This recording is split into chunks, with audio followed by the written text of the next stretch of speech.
नमस्कार। पहले हम जान लेते हैं कि मुरली क्या। अब मुरली को हम क्या बोलते हैं और बाबा कौन है। पहले हम जान लेते हैं मुरली कैसे हम बोलते हैं। पहले तो ये ब्रह्मा बाबा है। हम सब जो ब्रह्म कुमारी जो भी जानते हैं, जो भी लोग जानते हैं, वो उनको पता होगा कि मुरली कृष्ण का बांसुरी को वो बोलते हैं। क्योंकि कलयुग में और कोई अवतार नहीं होगा। जो लास्ट अवतार होगा वो जगन्नाथ कल्कि अवतार होगा। इसकी वजह से जब हम बोलेंगे मुरली, तो वो कृष्ण जैसे बांसुरी बजाते हैं, गोपी मुग्ध हो जाते हैं, उनके पास आ जाते थे। इसी वजह से कलयुग में बाबा हमारी जो हर हर महादेव की वो एक अंश है। जैसे 66 एज में ब्रह्मा बाबा के अंदर हमारी जो शिव भगवान लॉर्ड महादेव, भगवान महादेव उनके अंदर रख के आत्मा प्रवेश किए है। इसी वजह से हम उनको ब्रह्मा बाबा या शिव बाबा बोली बोलते हैं। और उनकी जो महावाक्य जो बोलते हैं उनको हम मुरली जैसे उड़िया में भी आता है, हिंदी में भी आता है, इंग्लिश में भी आप जो अवेलेबल है। आपको जो भी वर्ड अच्छा लगेगा, आपकी जो भी वर्ड समझ में आएगा, उस टाइप का आता है। पहले हम बाबा हमें बोले कि हम एक आत्मा है, और उसके बाद अब एक और दृश्य इमर्ज करे। मेरी आयु 10 साल की हो गई है। सवेरे सवेरे ब्रह्म मुहूर्त के समय चारों ओर दासों दासियाँ गोले सर्कल में खड़ा हो जाते हैं और बहुत बड़े धीरे धीरे मधुर स्वर में गीत गाते हैं। प्रकृति की तरफ से भी संगीत की ध्वनि होती है और राजकुमार नींद से उठता हूँ और अनुभव करता हूँ कि चेहरा बिल्कुल फ्रेश है। पहले हम सब एक एक आत्मा है। हमारी जो भी वजूद है वो सब भगवान के अंदर है। बाबा हमको मीठे मीठे बच्चे बोलते हैं। फरिश्ता स्वरूप का देखने के लिए अभ्यास। हम सब एक एक फरिश्ता है। पहले जब मैं बाबा की आत्मजीवनी स्टडी किया, उसी टाइम मुझे एक फील हुआ। उसी रात मुझे फील हुआ कि जैसे शिव बाबा के अंदर, मतलब ब्रह्म बाबा के अंदर शिव बाबा की आत्मा प्रवेश किया, जैसे किया उसी टाइम लाल रोशनी आई थी। पर मेरे सपने में वो यीशु कृष्ण, मैं एक हिंदू ब्राह्मण हूँ, पर मेरे सपने में फरिश्ता के आधार पर यीशु कृष्ण वो आए थे। इसी वजह से मुझे अच्छा लगा कि मैं भी मुरली क्लास करूँ, मेरी जो फीलिंग्स है आपके साथ शेयर करूँ। बहुत सारी डिफ़िकल्टीज आएगा, पर फिर भी आपको हमेशा खुद का स्टैंड लेना है और भगवान के पास खुद की सारे के सारे दुख कष्ट सब कुछ भगवान के पास पैरों में अर्पण करना है। भगवान बोलते हैं कि मीठे बच्चे बाप दादा मधुवना, बाबा आपको बोलते हैं, बाबा आपको ज्ञान का रत्न देने के लिए आए हैं। मतलब वो जो भी तुमको वो सुनाते हैं या समझाते हैं, वो होता है ज्ञान। इस ज्ञान रत्न के सागर के बिना और कुछ भी बाबा हमको सुनाते नहीं। क्वेश्चन, हमारी आत्मा का महत्व कैसे कम हो जाता है? बाबा बोलते हैं, मतलब विकार जैसा जो 5 विकार है हमारे, काम क्रोध लोभ मोह माया, इस जैसे टाइप का जो खाद जो मिलता है, जो गोल्ड में 24 कैरेक्टर तो गोल्ड नहीं हो पाता, गोल्ड में कोई ज्वेलरी नहीं हो पाता, जो भी होता है बिस्किट होता है।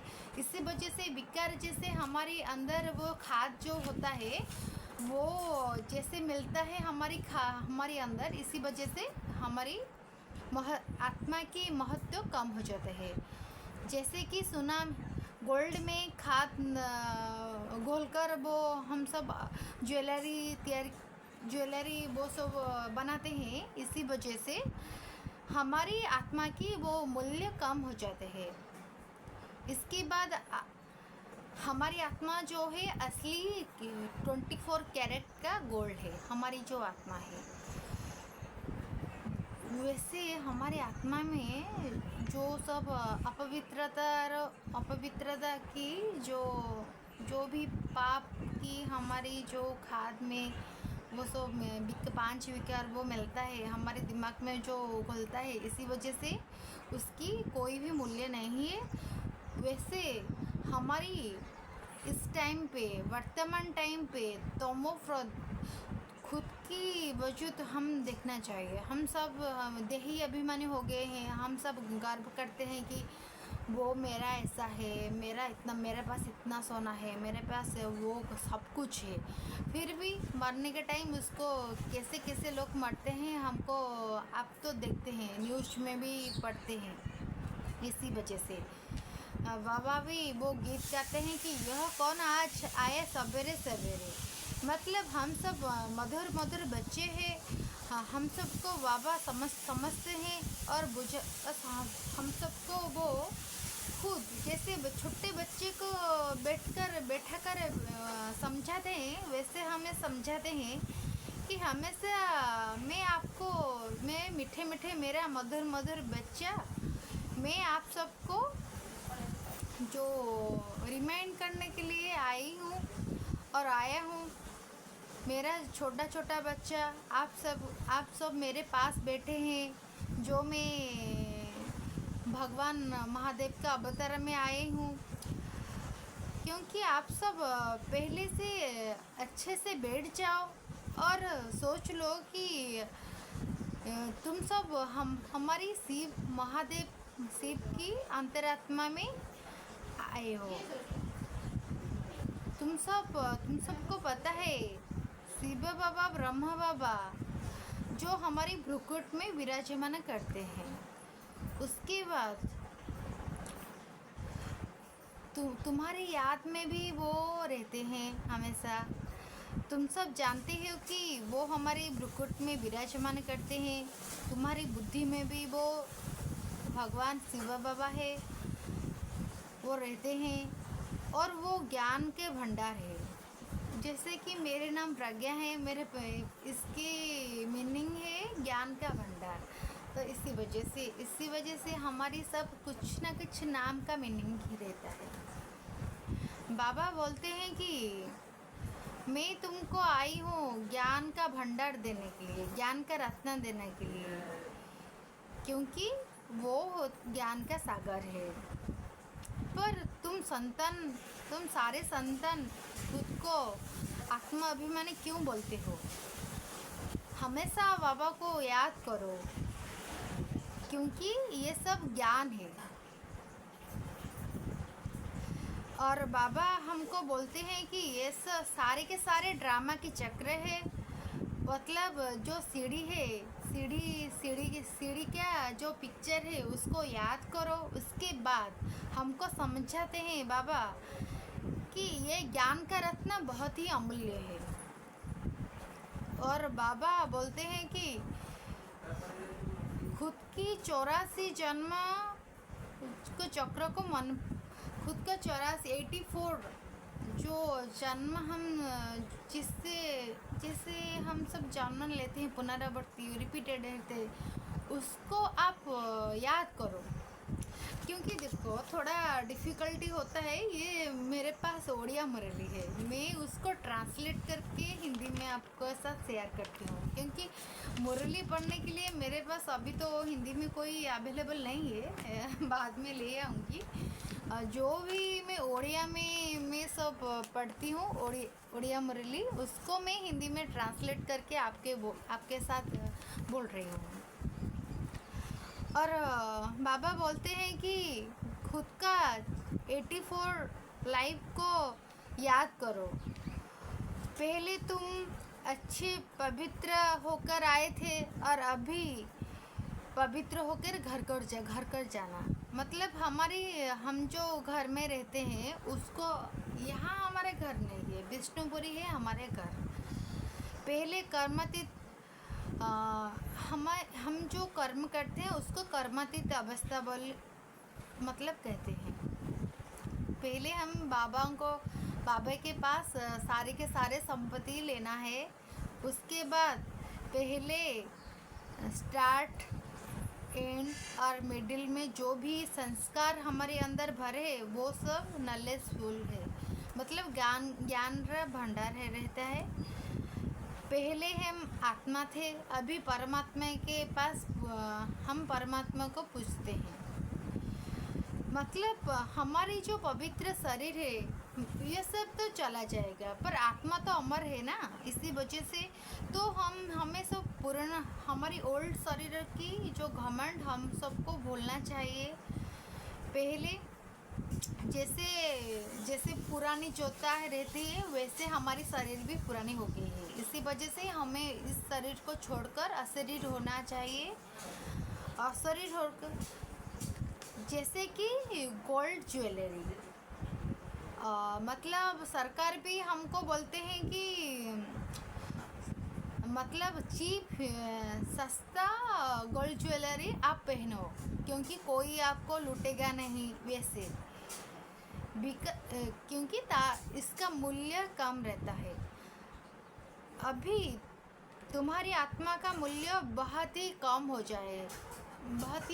हो गया है, क्यों जैसे कि गोल्ड का रेट सस्ता गोल्ड का रेट कम हो गया है वैसे, क्योंकि तुम्हारी आत्मा अमूल्य पहले जितना अमूल्य पवित्र था, अभी तुम्हारी आत्मा के अंदर 5 विकार काम क्रोध लोभ मोह माया, ये सब 5 विकार खाद जैसे मिलकर, जैसे गोल्ड ज्वेलरी खाद मिलकर होता है। इसी वजह से तुम्हारी आत्मा अपवित्र हो गया है। तो अभी 9 कैरेट तुम्हारी मूल्य हो गया है, जैसे 24 कैरेट था अभी 9 कैरेट गोल्ड हो गया है। इसीलिए बाबा तुमको पहले बोलते हैं कि खुद को पवित्र बनाओ, खुद की आत्मा को पवित्र कराओ, इसके बाद तुम्हारी शरीर को भी पवित्रता मिलेगा। इस टाइप का ज्ञान और कोई भी नहीं दे पाएगा, बस बाबा ही दे पाएंगे। इसी वजह से और क्योंकि थोड़ा ओडिया को इससे ओडिया वर्ड बहुत ही क्रिटिकल रहता है ना, इसी वजह से थोड़ा डिफ़िकल्टी भी आ रहा है। फिर भी मैं आपको ट्रांसलेट करके बोल रही हूँ। आशा करती हूँ आप मुझे इतना ज़्यादा जो भर के सपोर्ट दे रहे हैं, और ये थोड़ा इतना कष्ट भी नहीं है, फिर भी ये जो वर्ड है तो मुझे भी हठात मतलब अचानक ट्रांसलेट करना पड़ता है ना, इसी वजह से। बाबा हमको कहते हैं कि मामे कम याद करो, मतलब संस्कृति में हमको याद करो। पर इस बात को भगवान श्री कृष्ण कैसे कहेंगे? से वो भगवान कृष्णा तो मतलब वो तो खुद शरीर के लेकर जन्म हुए थे ना, इसी वजह से वो देहधारी थे। इसी वजह से तो बाबा बोलते हैं खुद को आत्मा समझकर मुझे याद करो। कोई भी मतलब जैसे कि भगवान श्री कृष्ण हो गए वो हमारी मनुष्य समाज में मनुष्य लेकर जन्म लिए थे और मूर्ति भी गए थे। उनको याद मत करो, मतलब कृष्ण को याद करो। उनकी जो देह जिसको स्पष्ट शरीर है उस टाइप का मनुष्य को याद मत करो। अभी तुम लोग समझते हो, फिर तुम दूसरे लोगों को भी समझाओगे। शिव बाबा मतलब भगवान शिव शंकर है, शिव शंकर निराकार। उनका लाइफ हिस्ट्री बहुत ही अलौकिक होता है, अलौकिक। और वो भी आप लोगों को भी अलौकिक जन्म भी देते हैं। और उसके बाद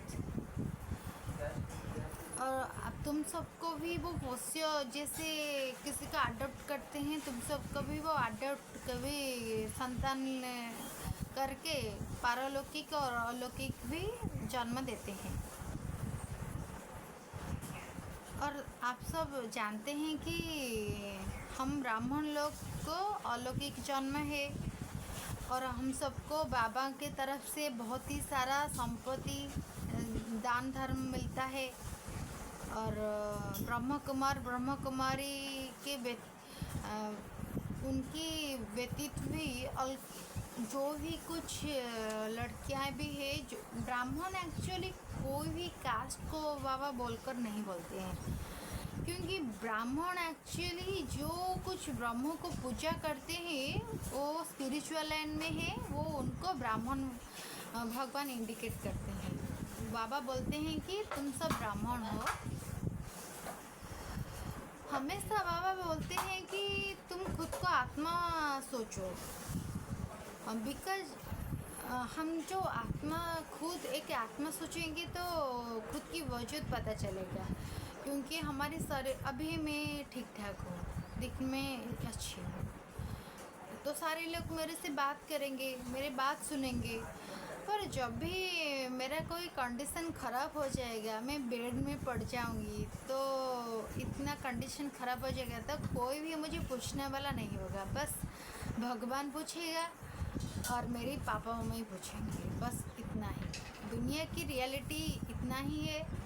इसी वजह से मैं आप सबको पहले से ही कहती हूँ, कोई भी घमंड मत कीजिए, हमेशा भगवान के पास सब कुछ समर्पण कर दीजिए। हमेशा बाबा बोलते हैं कि तुम सब मेरे लिए गुप्तचर के काम करते हो, मेरे अच्छे तुम्हारे अच्छे कर्म तुम्हारी इस जन्म में दिखाई देगा। मतलब मेरे साथ कोई बुरा हुआ, मतलब नहीं कि मैं कोई बुरा पर्सन हूँ, मेरे साथ बुरा क्यों हुआ, क्योंकि मैं भगवान को याद करना भूल गई थी, इसी वजह से, या तो मेरा कोई पिछला जन्म में कोई बुरा कर्म होगा, इसी वजह से इस जन्म में मेरे साथ बुरा हुआ। तो किसी के साथ इतना ज़्यादा बुरा हो गया, वो इतना ये कैसे मरा, इसी वजह से बाबा हमेशा कहते हैं कि हमें सूक्ष्म वतन को याद करना चाहिए।